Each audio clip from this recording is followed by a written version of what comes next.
आतमजीत सिंह साहब, एक दो चीजें इसलिए हैं कि एक दूसरे से रिलेटेड है। ट्रम्प साहब ने बिल्कुल ये कहा कि भाई easiest way to save money है कि जो गवर्नमेंट सब्सिडीज और उनके कॉन्ट्रैक्ट्स हैं उसको फ्रीज कर दीजिए, उसको बंद कर दीजिए। तो ये तो किसी भी देश में है, जो सबसे बड़ा, कहीं पे भी सबसे बड़ा कॉन्ट्रैक्ट देने वाला, सबसे बड़ा वित्त, वो तो सरकार होती है। लेकिन क्या सरकार चलेगी? मैं इसलिए इस बात को कह रहा हूं कि भारत में आज की तारीख में अगर मान लीजिए ट्रम्प की आत्मा हमारे प्राइम मिनिस्टर के यहाँ आ जाए, तो क्या मोदी जी इस स्थिति में है कहने की कि मैं अडानी के सारे कॉन्ट्रैक्ट वो बंद कर दें तो देश का कितना फायदा होगा?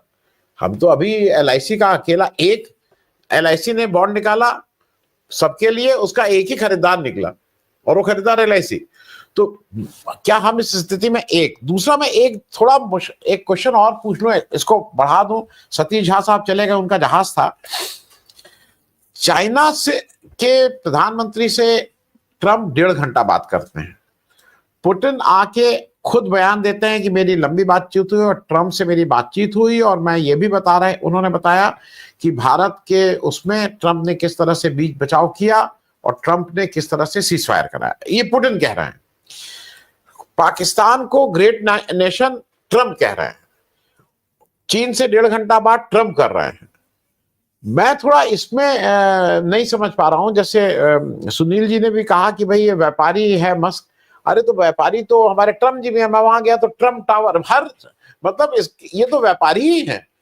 तो अब ये छोटे, मतलब ये उनके सामने छोटे व्यापारी थे, मस्क बड़ा व्यापारी है। और मैं इस बात को इसलिए कह रहा हूं कि मस्क ने तो अपनी हैसियत दिखा दी थी। ओवल में अपने बच्चे खिला रहा था। हिंदुस्तान के प्रधानमंत्री गए थे तो बच्चों को ले आके अपनी वो जो नैनी बोलते हैं, जो बच्चों की देखभाल करती हैं, उनके साथ हिंदुस्तान के विदेश मंत्रालय के पूरे कोट पैंट पहन के हमारा पूरा विदेश मंत्रालय वहां बैठा हुआ था एनएसए के साथ, एलन मस्क के छोटे छोटे बच्चे और उन बच्चों को देखने वाली नैनी के साथ। तो मस्त तो अपना आपकी हिम्मत हो तो बोलिए, आप कहीं कैसे लेके आए भाई, उस कमरे में चल के बात करें, बच्चों को यहाँ खेलने दीजिए। मैं जरा ओवरऑल इस समय जो मामला है उसमें भारत के लिए और मुश्किल हो गया क्या? एक तो ट्रम्प थे, ट्रम्प के ऊपर ये मस्क आ गए। ये मस्का ट्रम्प का होगा क्या? हम लोग का क्या होगा? क्या आप देख पा रहे हैं? देखिए, मैं तो ये देख पा रहा हूं कि एलन मस्क के जो पिताजी हैं, एरन मस्क, वो यहाँ पे राम मंदिर के प्राण प्रतिष्ठान के प्रोग्राम में आए थे। तो इसको आप ऐसे समझिए कि भारत में टिम कुक आए, एप्पल का 6,000 करोड़ का इन्वेस्टमेंट करने हैं, तो उन्होंने कह दिया वहां अगर फोन बनाओगे तो मैं 25% टैरिफ लगा दूंगा। एरल मस्क आए यहाँ पे अपने कंपनी, जो उनकी कंपनी है उसको देखने, तो वहां एलन मस्क को उन्होंने कह दिया कि भाई इसको बाहर करो, इसकी सब्सिडीज बंद करो, इसका स्पेस एक्स प्रोग्राम जो है अभी ड्रैगन एक्स को जो है उसको सस्पेंस में डाल दो। तो कहीं जो मोदी जी का अति प्रेम है हमारे प्रेसिडेंट ट्रम्प के साथ, जिनको वो गलबैया करते हैं या गले लगते हैं उनके, या गले पड़ते हैं, जो भी उसको आप समझ लीजिए, तो कहीं ना कहीं वो इतनी मोहब्बत, इतना प्यार जो दर्शा रहे हैं। आप जब भी देखिए, कोई भी इंडिया आएगा, एडीबी आया बैंक, और उसने मोदी जी से मुलाकात की, 2 दिन बाद $800 मिलियन की क्लीन क्रेडिट दे दी उन्होंने पाकिस्तान को। हमारे बांगा साहब, अजय बांगा साहब जो है वर्ल्ड बैंक के हेड हैं, वो भारत आते हैं और आपका लोन मिल जाता है पाकिस्तान को। आईएमएफ $1 बिलियन की क्रेडिट दे देता है उनको, $2.1 बिलियन की टोटल क्रेडिट दे देता है। तो कहीं ना कहीं मोदी जी को देखकर कुछ प्रेम ऐसा जागता है ट्रम्प साहब में कि वो पाकिस्तान की तरफ देखना शुरू हो जाते हैं कि ये तो मेरा हमदम है, मेरा दोस्त है और हर जगह मेरे काम आता है। तो ये भी समझना पड़ेगा कि हमारी फॉरेन पॉलिसी किस तरफ जा रही है। जहां तक एलन मस्क का मामला है, मुझे लगता है कि ट्रम्प के टैरिफ पर ये कह देना कि ट्रम्प के टैरिफ जो है वो रिसेशन कर देंगे, ये उनका, एलन मस्क का ये निष्क्रिय नहीं है। ये चीज तो जेपी मॉर्गन, जिस दिन उन्होंने कहा था कि हम 50% टैरिफ लगा देंगे, 100% टैरिफ लगा देंगे, स्टील एल्युमिनियम पे 25% टैरिफ लगा देंगे, उसी दिन जेपी मॉर्गन ने कह दिया था कि 60% चांसेस हैं कि रिसेशन अमेरिका में आने वाला है। ये जो ट्रम्प टैरिफ की अनाउंसमेंट हुई थी अप्रैल 2025 में, उसको बाद में उन्होंने 60 से 50% कर दिया।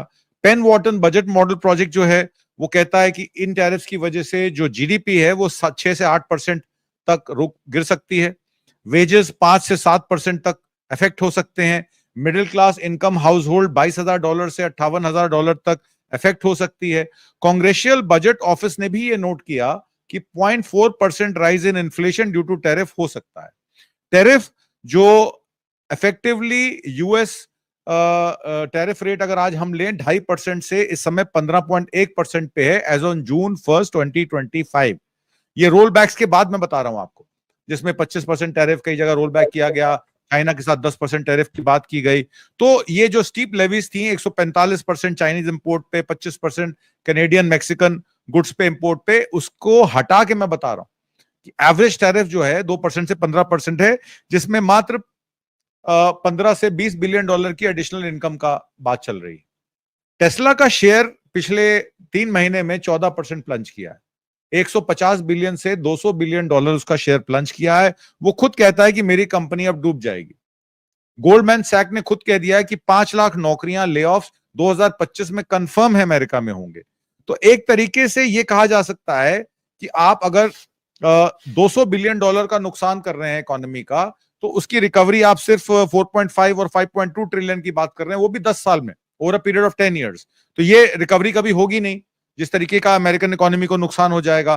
तो कहीं ना कहीं मस्क अपनी चाइनीज कंपनीज को भी बचा रहे हैं, क्योंकि आपको पता है कि ग्लोबल सप्लाई चेन मैनेजमेंट में आपने देख लिया कि चीन ने लाल आंख दिखाई।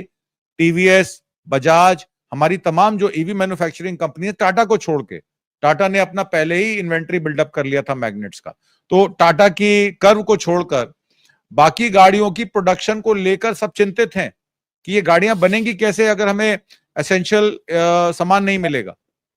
और यही बात जो है एलन मस्क के साथ भी है, क्योंकि एक तरफ तो उसकी कंपनी का शेयर डूब रहा है, दूसरी तरफ उसकी सेल्स नीचे जा रही है, जिसकी वजह से अब उसकी एग्जिस्टेंस पे खतरा आ गया है। वो तो टिम कुक की तरह ट्रम्प की बात नहीं सुनेगा कि अपनी फैक्ट्रियां चाइना में बंद कर दो, मेक अमेरिका ग्रेट अगेन। तो मेक अमेरिका ग्रेट अगेन तो वो डे वन से खिलाफ था, और जब बात अपने पे आई तो उसने लड़ाई कर ली, क्योंकि आपने स्पेस एक्स प्रोग्राम में उसको 22 बिलियन डॉलर का ग्रांट दिया था, और उसके बाद आपने उसको कह दिया कि अभी रुक जाओ, अभी मेरे पास पैसे नहीं है, मैं स्पेस एक्स प्रोग्राम तुम्हारा ड्रैगन एक्स का अभी चला नहीं सकता। कुल वित्तीय बजट में गवर्नमेंट सब्सिडीज में 35 से 36 बिलियन डॉलर की सब्सिडी जो है वो एलन मस्क के पास है, और वो एक प्राइवेट बिजनेसमैन है। एक प्राइवेट बिजनेसमैन को सरकार 35 से 36 बिलियन डॉलर की अगर सब्सिडी दे रही है, तो उसका पूरा धंधा ही सरकार चला रही है एक तरीके से। तो सरकार ही उस बिजनेस को क्यों नहीं टेक ओवर कर लेती, सवाल ये खड़ा हो जाता है। आपने जो बात की मोदी साहब की, कि मोदी साहब की विदेश नीति क्या है, तो मोदी साहब की तो विदेश नीति है लाल आंख दिखाओ। उन्होंने चाइना को लाल आंख दिखाई। देखिए चाइना ने क्या करा, अरुणाचल प्रदेश में 90 गांव बना दिए, आपके लेह लद्दाख दिप्सैंग पे कब्जा करके अपना बीआरआई कॉरिडोर, जिसको आप पीओके अपना कहते हैं, वहां से निकाल दिया। आपने देखा J-35 स्टेल्थ एयरक्राफ्ट, दूसरा ऐसा जहाज वर्ल्ड में जो 6th जनरेशन का बना है, उसको आपने स्टेल्थ एयरक्राफ्ट को जो है काराकोरम रेंज के ऊपर उड़ा के ये दिखा दिया कि हमारी स्ट्रेंथ जो है, हम पाकिस्तान के पीछे खड़े हैं, कोई हाथ लगा के देखे पाकिस्तान को। तो अब हम लाल आंख दिखाने लायक रहे किसको? नेपाल को, भूटान को, मालदीव्स को, किसको दिखाएंगे लाल आंख? तो एक तरीके से ये हमारी विदेश नीति का पॉलिसी फेलियर रहा है। और नेबरहुड फर्स्ट पॉलिसी में जब प्रधानमंत्री मोदी ने शपथ ली थी, आपको याद है सार्क कंट्रीज के सारे कंट्रीज, भूटान नरेश वहां पे थे, पाकिस्तान के नवाज शरीफ वहां पर थे, आपके श्रीलंका के प्रधानमंत्री उस समय के वहां पर थे, और सडनली अब सार्क कंट्रीज की मीटिंग होती है, उसमें श्रीलंका, नेपाल और भूटान मिलकर ये डिसाइड करते हैं कि चाइना को सार्क का मेंबर बनाया जाए। भारत कहता हम नहीं जाएंगे तुम्हारी मीटिंग। और ये जो डेलीगेशन गया है, जिसको आप एक पॉलिटिकल डेलीगेशन बोलिए, क्योंकि ये पार्लियामेंट्री डेलीगेशन तो हो नहीं सकता, क्योंकि लोकसभा के स्पीकर या राष्ट्रपति के सभापति ने तो तय नहीं किया कि ये डेलीगेशन हम डिसाइड करेंगे कौन जाएगा कौन नहीं जाएगा वहां पर। ये डिसीजन तो भारतीय जनता पार्टी ने किया, और बगैर पार्टियों से पूछे किया है। अभिषेक बनर्जी को आपने ममता से पूछ के किरण रिजिजू ने डेलीगेशन में तो भेज दिया, पर कल आपने क्या कहा उनको? आपने कहा कि मुसलमानों को खुश करने के लिए ऑपरेशन सिंदूर का विरोध कर रही है ममता बनर्जी। एक तरीके से ऑपरेशन सिंदूर का अब आप डोमेस्टिक पॉलिटिकल फायदा उठाने की कोशिश कर रहे हैं। तो ये जो हमारी रेड आई डिप्लोमेसी है, हमारा कूटनीति फॉरेन पॉलिसी फेलियर है। मिनिस्ट्री ऑफ डिफेंस को जब आपने सीज फायर किया, सीज फायर का वर्ड का मतलब क्या होता है कि आप वॉर में थे, वॉर रुकवाई किसने? पापा ने आपके, और आपके पापा ने डिक्लेयर किया 4 बजे की वॉर रुकवा दी है, 5 बजे सब ठंडा पड़ जाएगा। आज तक प्रधानमंत्री मोदी का उस पर कोई बयान नहीं आता है आज तक। अच्छा, दूसरी बात, विक्रम मिस्त्री को आपने खड़ा करके बता दिया कि सीज फायर हो गया। विक्रम मिस्त्री तो फॉरेन सेक्रेटरी हैं, ये तो मिनिस्ट्री ऑफ डिफेंस का मामला है। क्योंकि हमारी आर्म फोर्सेस जो हैं, आप 3-4 दिन की उसको लड़ाई कर लीजिए या उसको वॉर कह लीजिए या एस्केलेशन कह लीजिए, कुल मिलाकर उन्होंने भी हम पर मिसाइल दागे, हमने भी उन पर मिसाइल दागे। हमारा मिसाइल मीटियोर का रेंज 180 किलोमीटर था, हम ज्यादा नजदीक चले गए बॉर्डर के। उनके पास PL-15 था जिसकी रेंज जो थी हमसे ज्यादा थी, तो उसकी वजह से हमारा नुकसान हुआ। और CDS ने खुद कहा सिंगापुर में कि हमसे टैक्टिकल एरर हुई 7 तारीख को, जिसको हमने रेक्टिफाई किया। उसके बाद 8, 9, 10 में हमने उनके एयरबेसेस, उनके जो दूसरी चीजें थी उस पर हमने हमला करके उसको न्यूट्रलाइज किया। एयर डिफेंस सिस्टम को हमने उनके न्यूट्रलाइज किया, जबकि वो काम पहले दिन होना चाहिए था। पर पहले दिन आप क्या कर रहे थे? जयशंकर साहब ने खुद अपने बयान में कहा है कि हमने पाकिस्तान में फोन कर दिया, उनको बोला कि हम तो JEM और LET के जो वहां पे टारगेट्स हैं, जो उनके हाइडआउट्स हैं, हम उन पर ही करने वाले हैं। आपको क्या लगता है कि ये सुनने के बाद वहां पे कोई बचा होगा? हमने कहा हमने 100-125 लोगों को वहां पे खत्म कर दिया। अब ये जो आंकड़ा है ये भी एक बड़ा विवादास्पद है। आपको कैसे पता लगा कि वो 100 थे कि 125 थे? पाकिस्तान का आधिकारिक बयान आता है, वो कहता है हमारे तो 26 लोग थे और उसमें भी महिलाएं थी। आपको लगता है कि कोई टेररिस्ट आउटफिट या कोई टेररिस्ट वहां पर वेट कर रहा होगा कि कब भारत मिसाइल दागेगा और कब हम मरेंगे उसमें? आपको 1 सेकंड पहले, जब वो मिसाइल दागा गया 7 सेकंड पहले भी सूचना मिलेगी तो आप तितर बितर हो जाएंगे 100-200 मीटर इधर। तो एक तरीके से ये टोटल पॉलिसी फेलियर था। एक तरीके से आप ने अमेरिका को मौका दिया कि आपको फिर से आपकी बेइज्जती करने का। और तमाम तरीके से अभी तक मैं देखता आया हूं, प्रधानमंत्री मोदी डोनाल्ड ट्रंप को काउंटर नहीं कर पा रहे हैं। वो कभी DGMO को बैठा देते हैं, कभी वो आपके फॉरेन सेक्रेटरी को बैठा देते हैं, फिर फॉरेन सेक्रेटरी के फैमिली को, उनकी बेटी को अगर गालियां पड़ने लगती हैं तो फिर आप दूसरे को ले आते हैं। सोफिया कुरैशी मामले में आपने देखा किस तरीके से प्रोफेसर अली महमूदाबाद के साथ ये सब हुआ। तो एक तरीके से फॉरेन पॉलिसी में हम ना अरब कंट्रीज की तरफ मुंह करके देख पा रहे हैं, ना हम पाकिस्तान के नरेशन को काउंटर कर पा रहे हैं, और उनके सोशल मीडिया चैनल्स या उनकी न्यूज एजेंसीज ने कहीं ना कहीं मीडिया वॉर में हमें फेल किया, क्योंकि उन्होंने जिस तरीके का नरेशन चलाया लोगों ने उनको बिलीव किया।